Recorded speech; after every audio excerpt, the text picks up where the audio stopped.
Al-Fatihah. A'udzubillahi minasyaitonir rajim. Bismillahirrahmanirrahim. Alhamdulillahirabbil alamin. Arrahmanir rahim. Maliki yaumiddin. Iyyaka na'budu wa iyyaka nasta'in. Ihdinas siratal mustaqim. Siratal ladzina an'amta 'alaihim ghairil maghdubi 'alaihim waladdallin. Amin. Assalamualaikum warahmatullahi ta'ala wabarakatuh.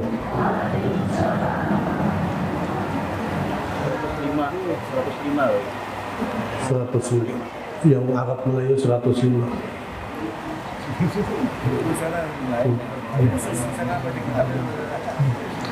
A'udzubillahi minasyaitonir rajim. Bismillahirrahmanirrahim. Alhamdulillahi rabbil alamin wa bihi nasta'inu ala umuri dunya waddin. Wa sallallahu wasallama ala sayyidina Muhammad khataman nabiyyin wa ala alihi wa sahbihi ajma'in, amma ba'd. Qala musannif rahimakumullah wa nafa'ana bihi wa bi ulumihi fid darin radhiyallahu ankum. Fa'idatun fi bayani salatil hajah. Suatu faedah menyatakan tentang sembahyang hajat. Al-Imam Ghazali rahimahullahu ta'ala, barang siapa picik sempit atasnya beberapa pekerjaan dan sangat hajat ia pada membaikan akan agamanya dan juga dunianya, kepada perkara satu yang susah atasnya, maka hendaklah ia sembahyang hajat. Sesungguhnya telah diriwayatkan dari Wahab Ibnul Warid bahwasanya ia berkata, inna minad du'a alladzi la yuraddu ayyusallil abdus nata asyrata rak'atan yaqra'u fi kulli rak'atin bi ummil Qur'an wa ayatal kursi wa qul huwallahu ahad fa idza faraga khaira sajidan lillah. Jadi kata Imam Ghazali bahwasanya setengah daripada doa yang tiada ditolak, yaitu bahwa sembahyang seorang hamba isnata asyrata rak'atan, 12 rakaat salat. Yaqra'u bi kulli rak'atin, yang mana di setiap rakaatnya membaca bi ummul Quran setelah membaca suratul Fatihah wa ayatul kursi wa qul huwallahu ahad. Membaca setiap rakaatnya setelah Fatihah, ayat kursi dan qul huwallahu ahad. Fa idza faraga khairan sajada lillah. Dan apabila setelah selesai maka dia sujud untuk memohon kepada Allah Subhanahu wa taala. Jadi 12 rakaat ini menurut perkataan Imam Ghazali. Bila ada keperluan yang sangat mendesak dan untuk mendapatkan kebaikan baik dalam agamanya atau dunianya, maka sholatlah seorang hamba itu 12 rakaat, yang setiap rakaatnya setelah Fatihah itu membaca ayatul kursi wa qul huwallahu ahad, ayat kursi dan suratul ikhlas. Dan setelahnya maka dia sujud dan memohonkan apa yang dia inginkan. Cuma sujud memohon itu artinya dalam hati dia. Kalau bahasa Arab silakan, tapi kalau bahasa Indonesia ketika sujud itu dalam, tapi karena artinya maknanya sujud dalam bukan keadaan sholat. Jadi hendak bahasa apa terserahnya. Karena setelah dia selesai itu sujud pula untuk memohon kepada Allah Subhanahu wa taala. Ini bahasanya bahasa apa aja yang hendak bahasa Banjar. Bahasa Banjar pulang terdapat atau bagi lagi hendak bahasa Kalua. Bahasa Hulu Sungai Tanjung. Serapian hendak bahasanya bahasa apa? Cuman tadi kalau Imam Ghazali 12 rakaat. yang mana demikian takbirnya pada tiap-tiap 2 rakaat. Usalli rakataini sunnatal hajati lillahi ta'ala, Allahu Akbar. Nah, ini biasanya orang anak pergi umrah, pergi haji, bayar hajat ya. Nah, tapi hajat ini bukan hanya kafalan seperti kebaikan untuk agamanya, tapi juga untuk dunianya. Jadi silakan untuk sembahyang hajat selama hajatnya itu yang mubah dalam syariat. Hajatnya yang dibolehkan dalam agama kita. Nah, jangan sembahyang hajat misalnya Allahu Akbar. Tahunya gawian ini misalnya apa? Allah. Perusahaan minuman keras. Nah, ya, anggap jadi pabrik berbintang. Nah, kita hendak masuk begawi di situ, lalu malamnya sembahyang hajat, mudah-mudahan lulus, tidak boleh. Malamnya berhimmat sembahyang hajat 12 rakaat dengan hadis supaya ya dilulusakan masuk perusahaan berbintang. Ada boleh karena sudah di situ sudah haram. Ya. Kita begawi di situ jadi sesuatu yang haram namanya. Nah, jadi yang di perkara yang dimubahkan oleh agama kita. Hendak baik-baik, hendak hajat misalnya, hendak kawin silakan. Ya. Hajat apa? Apalagi hendak murah rumah silakan. Selama perkara-perkara yang mubah. Maka apabila selesai ia daripada sembahyang itu, maka sujud ia bagi Allah Ta'ala dan dibaca di dalamnya Subhanalladzi laisa birra wa qalbih, Subhanalladzi yata'attafa bil majdi wa takarrama bih, Subhanalladzi asal kulla sami'in, sampai selesai. Cuman tadi kayak dulu bilangnya hendak nyaman tuh bahasa seorang aja sudah nyata pas di hati, pas di hati. Tapi sebelum kita memohonkan hajat itu ingat daripada syarat-syarat dan adab-adab ketika berdoa. Nah, adab berdoa di antaranya kita untuk selalu memuji Allah, menyertakan Nabi Muhammad. Di awalnya yabda dengan kita puji-pujian kepada Allah, lalu kita menyertakan Nabi Muhammad. Nanti setelah kita yakinnya, penutupnya kita salawat kepada Nabi Muhammad dan juga puji-pujian kepada Allah Subhanahu wa Ta'ala. Nah, jadi pemulaannya di bahasa Arab. Alhamdulillahirabbil alamin, ya Rahman ya Rahim, ya Hayyu ya Qayyum, itu ya Allah, ulun datang di hadapan Dia, ulun ini hendak benar kawin ya Allah. Ya, dan pilihan sudah ada ya Allah, dan duitnya pun sudah cukup ya Allah. Mudah-mudahan ya Allah pilihan yang ulun pilih ini kian mudahkan ya Allah.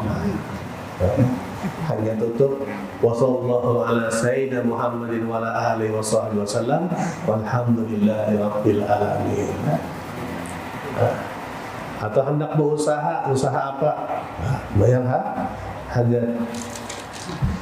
Kemudian maka engkau mohonkan segala hajatmu itu kepada Allah Ta'ala yang tiada membawa kepada maksiat. Dengan hajatnya itu tidak membawa kepada maksiat. Tidak membawa kepada maksiat di dalamnya, niscaya dimustajabkan oleh Allah Ta'ala, insya Allah Ta'ala. Wallahu musta'an. Ini mudah-mudahan. Tapi tadi dalam berdoa ingat yang paling penting itu apa? Paling penting dalam berdoa. Nah, dalam kitab hikam itu ada 15 syarat-syarat berdoa. Ada 15 syarat-syarat dalam berdoa. Yang paling penting apa? Ta'amun wa yarsu halalan, makanan dan minuman yang halal. Itu syarat yang paling utama.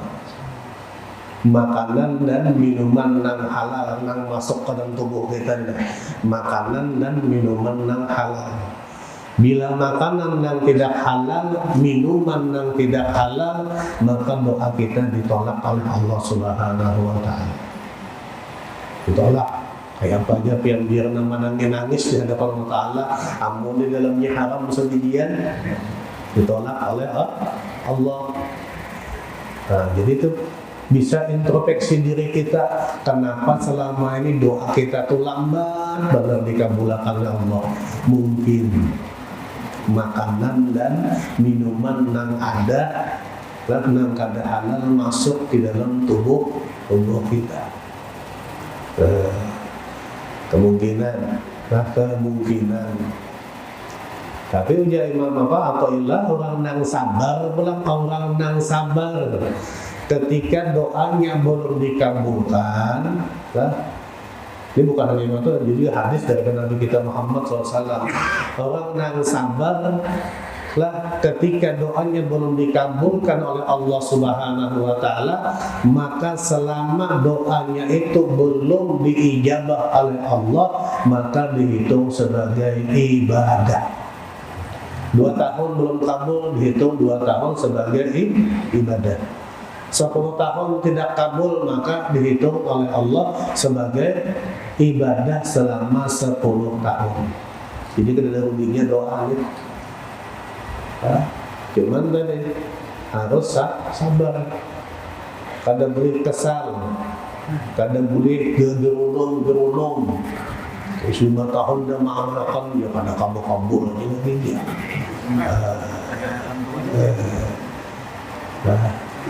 Ingatlah, doa dikabulkan oleh Allah itu lah terserah Allah bagaimana hendak caranya mengabulkan, dan waktunya kapan dikabulkan itu urusan Allah. Kita minta misalnya duit 1 triliun, kan masih 1 triliun Allah menyuruh. Bisa diganti dengan kesehatan, nah asalnya garing, kada timbul sehat, bisa itu dijabahnya oleh Allah. Waktunya kapan? Terserah Allah. Kada mau nang situ sini kawan. Kita lain nabi, lain rasul, nang setiap berdoa langsung diijabah. Lain wali. Dalam syarat berdoa itu tidak boleh doa nang mengolok-olok. Mengolok-olok, paham lah. Ya Allah, lu hendak makan nasi padang, turunkan nasi padang dari langit. Nah, itu mengolok. Minta turunkan makanan dari langit. Ya tadi Rasul, Nabi, silahkan. Ini kita orang biasa, orang awam, minta turun dari langit. Wow. Nah, itu sudah termasuk doa yang mengolok-olok. Inilah yang disebutkan oleh Imam Al-Ghazali rahimahullahu ta'ala di dalam kitab Ihya Ulumuddin. Adapun yang disebutkan oleh Syekhul Islam di dalam syarah Al-Rawd bahwa sembahyang hajat itu 2 rakaat juga. Hadis Nabi SAW. Nah, ini hadis Nabi kalau yang 12 rakaat ini perkataan Imam Ghazali. Nah, kalau ini hadis Nabi. Nah, sebagaimana hadis Nabi SAW, man kanat lahu hajatun ilallahi aw ahda min bani adama falyatawadda. Nah, ujar Nabi Muhammad, barang siapa yang ada baginya hajat kepada Allah atau bagi seorang daripada anak Nabi Adam, artinya keturunan daripada Nabi Adam atau ya manusia yang hendak memohon kepada Allah, falyatawadda, maka dia berwudu, wa yusinil wudu, dan bagusakan wudunya. Jadi bukan semata-mata nang asal-asalan. Sempurnanya sholat kita itu tergantung daripada sempurnanya wudu kita. Apalagi kita ada hajat yang sangat nih, jadi harus wal yusinil wudu.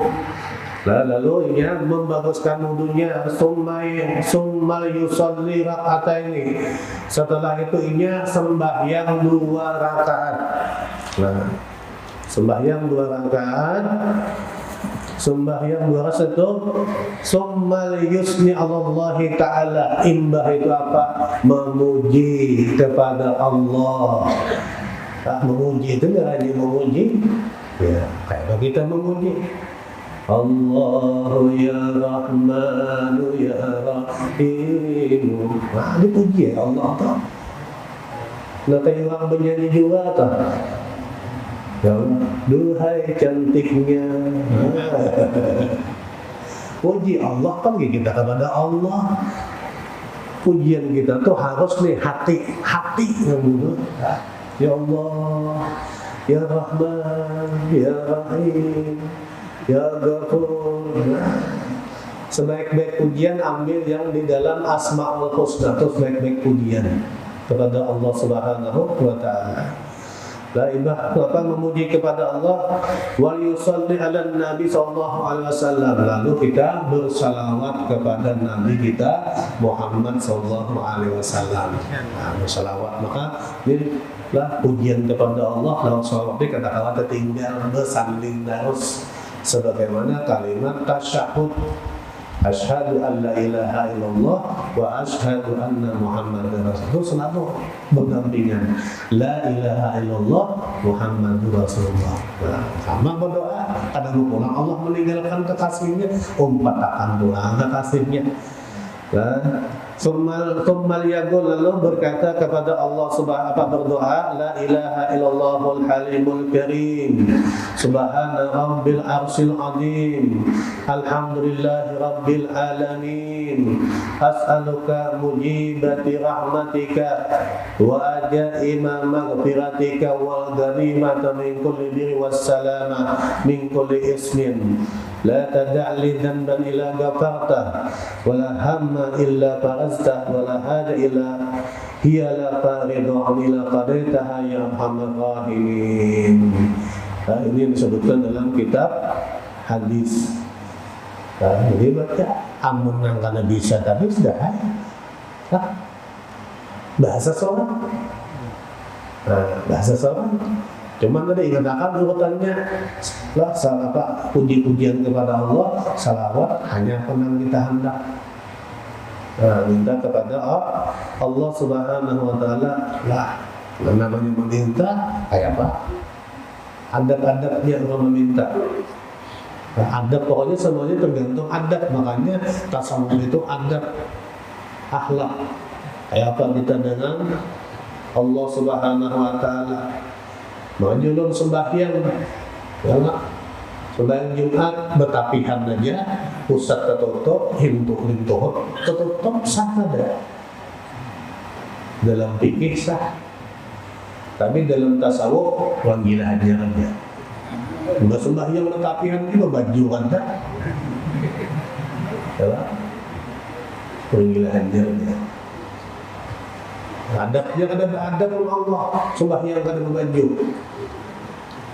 Nah, mendatangi dia Pak Yamin dia berbaju, coba datang ke kota Madinah ada baju, terima uang kan? Datang, lapor ke Satpol PP lah, pos jaga Bapak hendak bertemu Pak Yamin. Kira-kira disuruh masuk langsung kan? Kada kalah. Kecuali yang minnya kegilaan juga akon menerima. Pasti gilaannya mbak, biar ada sin bajuan di sini boleh terusin kan. Nah, ini kita kepada Allah. Ada sin bajuan, ya Allah. Makanya kita kan ketika menghadap Allah, topi jangan nambah tahimanan dipakai. Nah, ini hadap Allah pada sembarangan. Raja segala raja. Ini mukana sekali berkibah nyamuk tak abangan.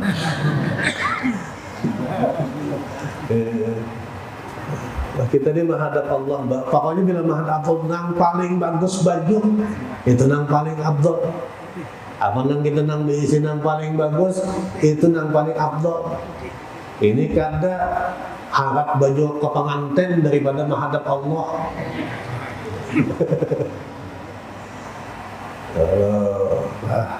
Adab tenang paling utama. Nah, makanya salah satu supaya syarat kita supaya doa kita tuh lakas diijabah Allah ya dengan adab tadi Pak. Adab. Nah, wallahu a'lam. Nah, habis. Nah, ya akhirnya kalau sembahyang hajat nih insyaallah rancaknya tegawi apalagi bila sudah hendak musim haji. Ya, musim haji pasti tegawi banyak. Dan musim mau waktu kan ada musim lagi ini bilang 1 bulan sekali bisa ada sudah ya, kalau haji setahun sekali. Tapi bukan hanya perkara itu aja doanya sesuatu baik perkara agama dunianya akhiratnya yang baik-baik sembahyang hajat. Hendak buka usaha sembahyang hajat ya, hendak buka apa pokoknya bukan yang baik-baik. Hendak berumah, bayar hajat, mudah-mudahan hasilnya baik. Hendak pokoknya hendak abahnya yang baik-baik, hajat dulu, minta Allah. Ya. Karena kita ada kepentingan tadi, keinginan. Ya, cuman tadi, ya, terserah Allah mengabulkannya. Ya, terserah Allah mengabulkannya dan waktunya kapan itu terserah Allah. Wallahu a'lam.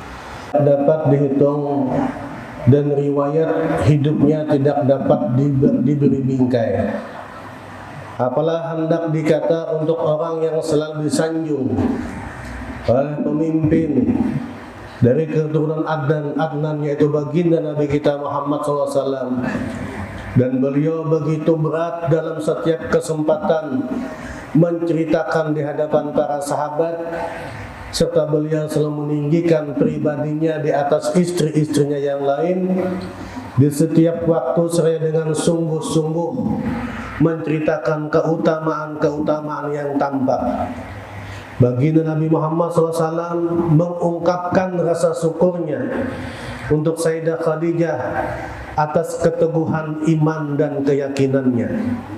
Betapa tinggi pribadinya yang kokoh, perjalanan hidup yang lempang yang merupakan hakikat dan sifat mukmin sejati, sebagaimana yang telah diriwayatkan oleh baginda Nabi Muhammad SAW dengan sabdanya, innal mu'mina tarahu quwwatan fi dinin.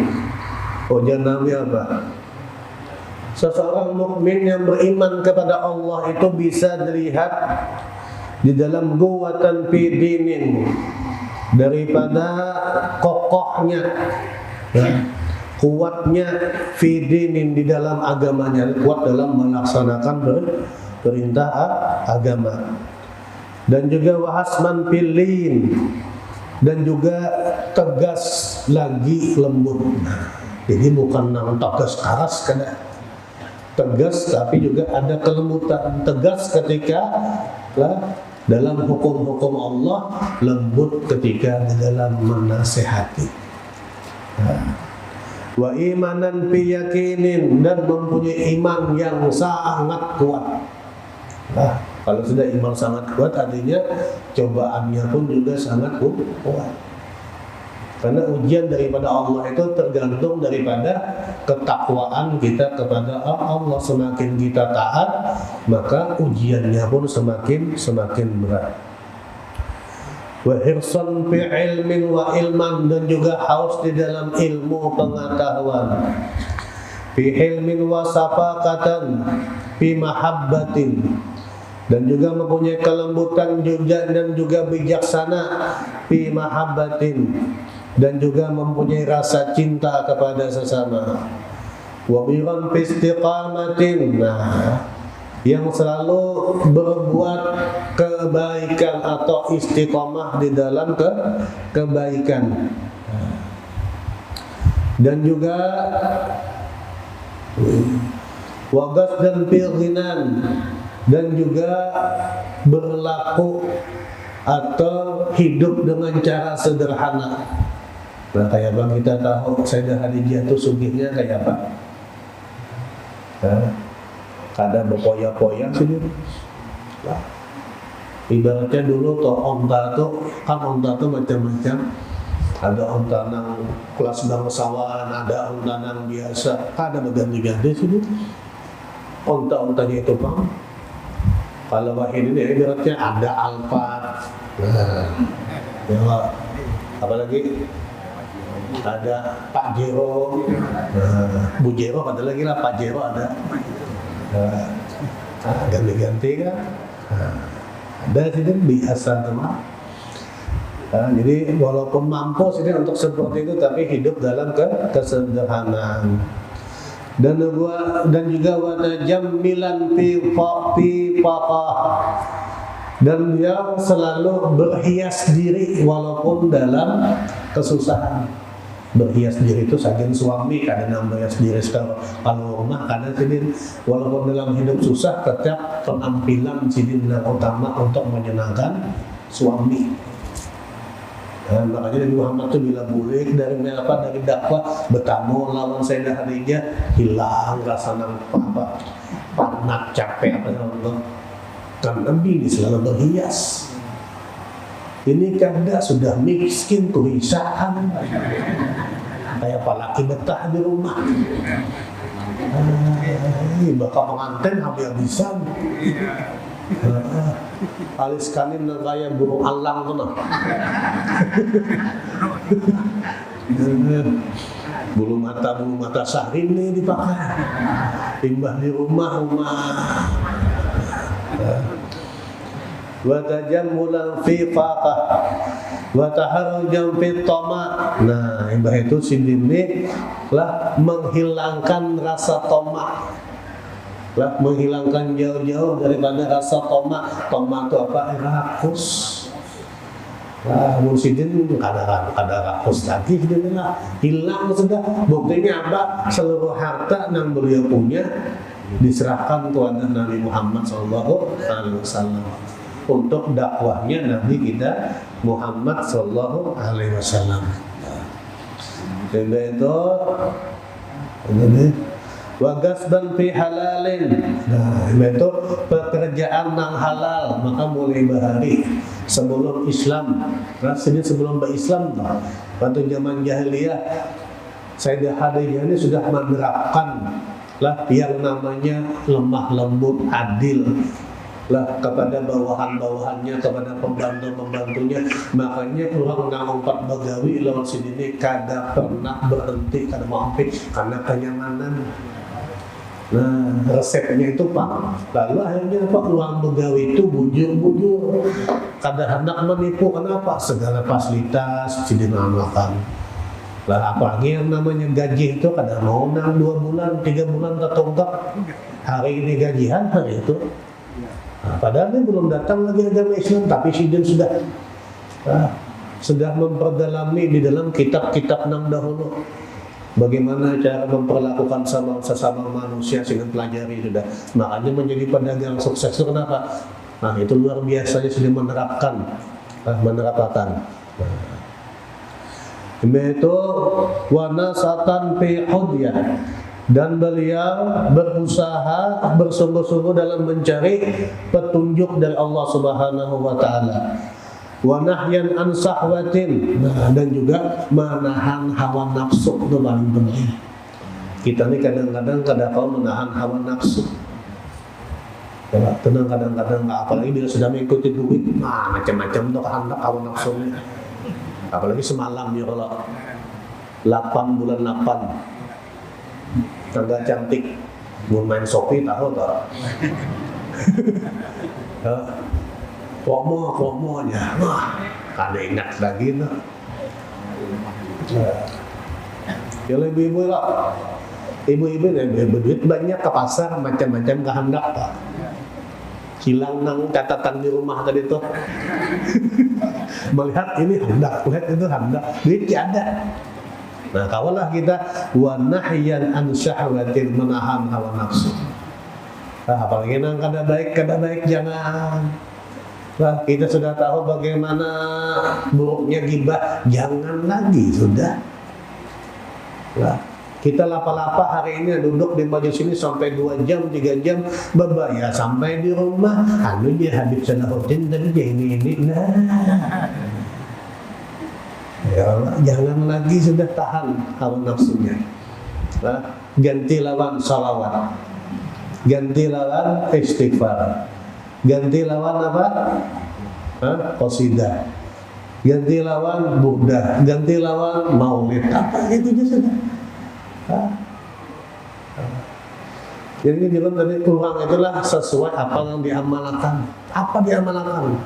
Bilangnya baca salawat Allahumma sholli ala sayyidina rutin diamalkan kajutiha nang tahu ucap apa? Oh Rasulullah Muhammad. Bujur lah. Orang terbiasa baca salawat kajutiha. Allahumma sholli. Itu kajutannya. Tapi bila nang biasa bungo tambuk kajuti, bungo tambuk mana itu? Ya kalau apalagi untuk sambat nang itu yang kada bagus. Karena kebiasaannya menyambat kada bagus kajuti. Karena kada kawa menahan hawa nafsu. Wa rahmatan lil majhudi, dan berkasih sayang kepada orang nang tertimpa ujian atau orang nang menderita. Kasih sayang sini. Luar biasanya. Innal mu'mina la yatlimu min yabghud. Sesungguhnya orang mukmin itu tidak berbuat zalim kepada orang nang yabghud, nang membencinya. Kalau kita nih darah balas darah. Darah dengan dulu, darah balas darah, nyawa balas nyawa. Nah, berarti bukan mukmin. Orang mukmin itu innal mu'mina la yazlimu may yabghud. Lah, inya tidak zalim terhadap orang yang membencinya. Wala yatamu fi man yuhibb, dan lah dia tidak akan mengkhianati kepada orang yang mencintainya. Ini Bu Ainang bilang yang laki nang aku sayang, aku cinta, hanya ikam satu-satunya. Bilangnya selingkuh berarti mengkhianat. Orang yang mencinta itu adapun mengkhianati. Dan Nabi Muhammad dengan apa? Sayyidah Khadijah 23 tahun. Karena suami dia menduakan. Ini hanya 3 tahun menduakan sudah. Allah. Jadi wala ya'tamu fi ma yuhib wala yudayyi'u ma syatudi'u wala yahsudu wala yat'anu. Dan bahwa tidak menyia-nyiakan dan memperdulikan apalagi yang diamanahkan kepadanya. Tidak mempunyai sifat hasad, tidak mempunyai sifat dengki, wala yad'anu, dan sifat suka mencela. Nah, Sayyidah Khadijah itu ada yang suka mencela, dengki apalagi ada sama sekali. Fil jalajila wa bura. Nah, dan juga bahwa dikala menderita selalu dalam kesabaran. Firraha wasyukura, dan ketika mendapatkan kenikmatan, kenyamanan, maka syukur, maka beliau selalu bersyukur. Maka anna hadhil awsaf, dan sesungguhnya pribadi wal akhlak, dan juga daripada budi pekerti, muntabiqatun ala sayyidati Khadijah tamamal intibaq. Lah, jadi yang pribadi yang disebutkan Nabi tadi itu pribadi dan budi pekerti lah muntabiqatun ala sayyidati Khadijah tamamul intibaq. Lah, semuanya ada di dalam Sayyidah Khadijah. Dan tadi disebutkan Nabi tadi itu lah, nang kuat agamanya, metapa hisnan pilihin lah, tegas dan juga lembut, wa imanan yakin, dan iman yang sangat kokoh dan sangat kuat, metapa hirsan bi ilman wa ilmin wa ilman, haus dalam ilmu pengetahuan, bi ilmin wa sabaqata bi mahabbatin, dan juga yang bijaksana dan penuh kelembutan, dan juga mempunyai rasa kasih sayang.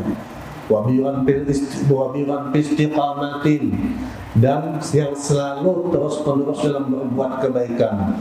wa ghasdan bil ghina, dan sederhana, sederhana, wa tamanjalun fi faqah, dan selalu berhias walaupun dalam keadaan susah. Nah, wataharujan fi tama, dan menghilangkan rasa tama, wa qasdan fi halalin, dan pekerjaan yang halal, wa nasatan fi hudyan, dan bersungguh-sungguh dalam mencari petunjuk daripada Allah, wa nahyan an syahwatin, dan menahan daripada hawa nafsu, wa rahmatan lil majhudi, dan berkasih sayang lah kepada orang yang tertimpa ujian atau tertimpa bencana. Inna mu'mina la yadlimu may yabghud. Sesungguhnya orang mukmin beriman kepada Allah itu tidak berbuat zalim kepada orang yang membencinya. Wala ya'thamu fi man yuhib, dan tidak mengkhianati daripada orang yang mencintainya. Hingga itu wala yadayyu ma satudi'u, dan tidak menyanyiakan dan memperdulikan apa yang diamanahkan kepadanya. Akan diamanahkan ujian Nabi Muhammad, jangan tinggalkan rawat anak itu dan digaulinya. Padahal menggaulir sini banyak jangan hendak. Ibarat enam toko pasahannya pun ampun sidin semua. Namun hendak telah meninggalkan apa yang diamanahkan Rasulullah, sidin tinggalkan anak-anak berjualan, cuman kada dilakukan oleh Sayyidah Khadijah radhiyallahu anha. Nah, ini semua lah pribadi dan budi pekerti ini ada di dalam Sayyidah Khadijah radhiyallahu anha. Jadi wajar lah sangat dicintai oleh baginda Nabi Muhammad SAW daripada istri-istrinya yang lain. Pengorbanannya luar biasa, luar biasa. Wanita dari yang paling sugih sampai jadi paling miskin, dari yang paling mulia sampai yang paling tidak dimuliakan. Tapi di mata manusia, beliau tidak mulia, di hadapan Allah sangat mulia. Bahkan Allah mengabarkan kepada malaikat Jibril, padahkan lawan Muhammad padahkan kena lawan dirinya, bahwa Allah telah menyiapkan satu surga, satu istana di dalam surga untuk beliau. Begitu mulianya. Sudah dikabarkan dulu sudah. Cuman pengorbanannya lihat, walilah. Kita Sayyidina Abu Bakar As-Siddiq itu kan ujian Nabi Muhammad seandainya ditimbang iman seluruh daripada umat muslimin dan muslimat mulai zaman Nabi sampai karena hari kiamat masih berat timbangan Sayyidina Abu Bakar As-Siddiq dan kaya Pak iman Sayyidah Khadijah. Bagaimana iman Sayyidah Khadijah? Bagaimana iman Sayyidah Khadijah? Lebih lagi daripada imannya Sayyidina Abu Bakar As-Siddiq radhiyallahu anhu. Buktinya apa? Ya semua hadis. Sampai ketika menurut riwayat ketika sakratul maut itu, baju beliau ini, jubah beliau dan itu sudah 70 tambalan. Adalah mainan 70 tambalan. Dua aja enggak ada. Menurut aja sebutin yang udah rekam sudah. Pina atasnya udah rekam. Ini wajar. Mendapat sangat kemuliaan daripada Allah Subhanahu wa Ta'ala. Makanya kalau dalam hitungan kan sebanyak orang menaktakan hartanya untuk jalan Allah, maka Allah kan semakin membalasnya, semakin banyak hartanya. Tapi tidak berlaku untuk Sayyidah Khadijah. Allah akan membalasnya semua daripada pengorbanan Sayyidah Khadijah itu nanti di akhirat. Harusnya itu bertambah sugih Sayyidah Khadijah ini, karena membantu agamanya Allah Subhanahu wa Ta'ala. Tapi kenapa tambah miskin? Ada rahasianya di situ. Nabi Muhammad dalam hal sedekah, siapa yang melawan sedekah Nabi Muhammad? Dengan kawannya. Di zaman Nabi Muhammad, orang-orang miskin di kota Madinah, orang miskin datang kepada Nabi Muhammad. Yang didatangi jangan sugih, miskin juga. Cuman setiap yang datang kepada Nabi Muhammad tidak akan pernah pulang dalam keadaan kecewa. Pasti himoh, pasti gembira. Ada aja yang dijolong Nabi. Nah, bila Nabi Muhammad kada kau membantu, Nabi Muhammad datangi Fatimah anakku, pasti kau akan ada di situ. Ayo. Nah. Cuman anak laki ini belum paham. Bila sudah ada seorang sahabat disuruh Nabi kepada sidin, dipahami apa yang kita julung. Kadang nang berpikir hendak jauh-jauh. Allah. Bahkan ada pernah sahabat menangis ketika hari rayanya Sayyidina rumah tangganya Nabi kita Muhammad SAW, anak-anaknya Sayyidah Fatimah dan Sayyidina Ali. Nah, orang makan nyaman-nyaman pada saat itu. Sahabat Nabi melihat Sayyidina Ali, Sayyidah Fatimah, Sayyidina Hasan dan Husain makan daripada roti nang hendak basi. Kayak roti nang hendak basi makan. Ujar sahabat maka pian berbagi malam Nabi ya Amirul Mukminin. Apa ujar Sayyidina apa ya Ali, kenapa kada menyisakan sedikit pun saking anak dan istrimu? Ujar Sidin apa ada yang lebih membutuhkan daripada kami. Ya ini datang sahabat Nabi ini ke Rasulullah, ada tahan lagi. Ya Rasulullah tuh anak menantu pian. Anak menantu pian tuh hati. Wah hari raya makan nyaman tuh anak menantu pian di rumah makannya apa? Datang Nabi, apa Nabi itu? Ketika datang Nabi, oh ya Nabi apa? Ya Pak itu, ya kenapa engkau tidak datang kepada diriku? Oh ya anaknya menantu, oh ya apa tiba? Ya. Yang datang kepadamu untuk mengadu sudah banyak, buat apa lagi aku datang mengadu kepadamu ya Rasulullah? Ayo, berpelukan lebih bagus. Malam hari raya Allah, hari raya kita ada sama dengan hari raya keluarga Nabi Muhammad SAW. Jauh. Nah, kita kan pernah makan hendak basi. Kalau ini lah ya sedikit lah. Tapi warisan siapa? Warisan daripada ibunya Sayyidah Khadijah radhiyallahu anha yang sabarnya luar biasa terhadap anak-anaknya, apalagi terhadap Sayyidah Fatimah. Terhadap Sayyidah Fatimah karena melihat bentuk wajahnya itu sangat mirip dengan Nabi Muhammad. Maka Sayyidah Fatimah itu tidak diupahkan oleh Sayyidah Khadijah untuk disusui oleh orang lain. Karena Sidin langsung menyusui. Satu-satunya anak Nabi Muhammad yang tidak menyusu kepada orang lain hanyalah Sayyidah Fatimah radhiyallahu anha. Kenapa? Wajahnya sangat mirip dengan Nabi Muhammad. Ayo. Kada tega jangan baju Sayyidah Khadijah aku menyerahkan anak yang semirip dengan Nabi Muhammad untuk disusui orang lain, kada tega. Sidin langsung. Keutamaannya luar biasa.